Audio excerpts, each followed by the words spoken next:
شب برات بخشش مانگنے کی رات، روزی مانگنے کی رات، مصیبتوں، بیماریوں، پریشانیوں سے، بے اولادیوں سے، اولاد کے نافرمانیوں سے نجات مانگنے کی رات۔ اس کے بارے میں اللہ کے حبیب صلی اللہ علیہ وآلہ وسلم نے فرمایا، جب شعبان المعظم کی 15ویں رات شب برات آئے تو اس میں عبادت کرو، دن میں روزہ رکھو۔ بے شک اللہ پاک اس رات سورج غروب ہوتے ہی آسمان دنیا کی طرف نزول رحمت فرماتا ہے اور ارشاد فرماتا ہے کوئی بخشش مانگنے والا میں اسے بخش دوں، ہے کوئی روزی مانگنے والا کہ اسے روزی دوں، ہے کوئی مصیبت میں مبتلا کہ اسے عافیت دوں، ہے کوئی ایسا یہاں تک کہ فجر کا وقت شروع ہو جاتا ہے۔ شب برات کے 6 نوافل کے بارے میں کچھ عرض کرتا ہوں۔ امیر المؤمنین پہلی صدی کے مجدد حضرت سیدنا عمر بن عبدالعزیز رحمۃ اللہ تعالی علیہ ایک مرتبہ شعبان المعظم کی نصف رات یعنی 15ویں رات یعنی شب برات عبادت کر رہے تھے۔ آپ نے جب سر اٹھایا تو ایک سبز پرچہ ملا جس کا نور آسمان تک پھیلا ہوا تھا۔ اس پر پتہ کیا لکھا ہوا تھا؟ هذه براءة من النار من الملك العزيز لعبده عمر بن عبد العزیز، خدائے مالک و غالب کی طرف سے یہ جہنم کی آگ سے آزادی کا پروانہ ہے جو اس کے بندے عمر بن عبدالعزیز کو عطا ہوا ہے۔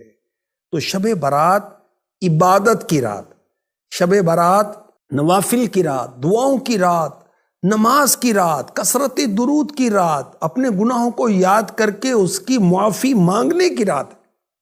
اور اولیاء کرام کی یہ روٹین رہی کہ وہ شب برات پر مغرب کی نماز کے فرض اور سنتوں کے بعد 6 رکعت 2 کر کے پڑھتے تھے۔ پہلی 2 رکعتوں میں یہ نیت، یا اللہ ان 2 رکعتوں کی برکت سے مجھے درازی عمر بالخیر عطا فرما۔ پھر 2 رکعتوں میں یہ نیت فرمائیں، یا اللہ ان 2 رکعتوں کی برکت سے بلاؤں سے میری حفاظت فرما۔ پھر 2 رکعت پڑھنی ہے تیسری مرتبہ، اس میں کیا نیت ہوگی؟ یا اللہ ان 2 رکعتوں کی برکت سے مجھے اپنے سوا کسی کا محتاج نہ کر۔ نوافل پڑھنے کا طریقہ کیا ہے؟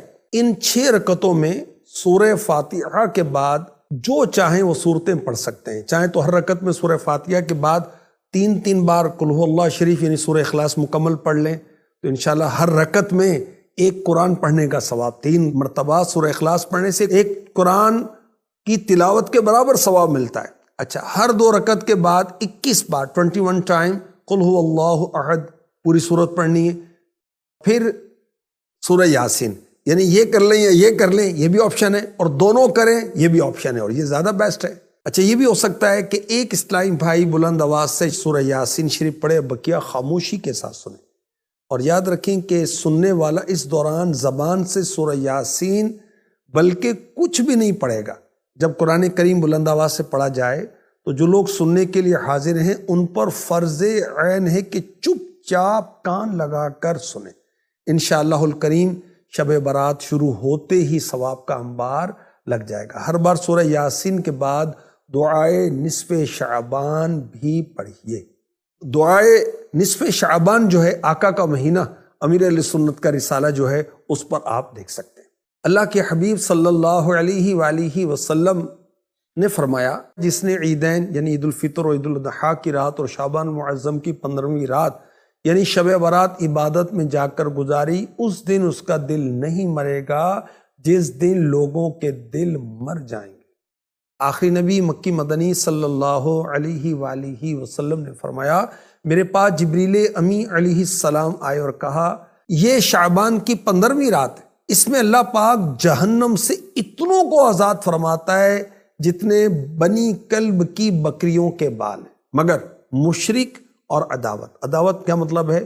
دشمنی رکھتے ہیں آپس میں ایک دوسرے سے، اور رشتہ کاٹنے والے یعنی خونی رشتے ہوتے ہیں ان سے تعلقات ختم کر لیتے ہیں، تکبر کے ساتھ ٹخنوں سے نیچے کپڑا لٹکانے والے، والدین یعنی پیرنٹس ماں باپ کی نافرمانی کرنے والے، اور شراب کے عادی کی طرف اللہ پاک نظر رحمت شب برات میں بھی نہیں فرماتا۔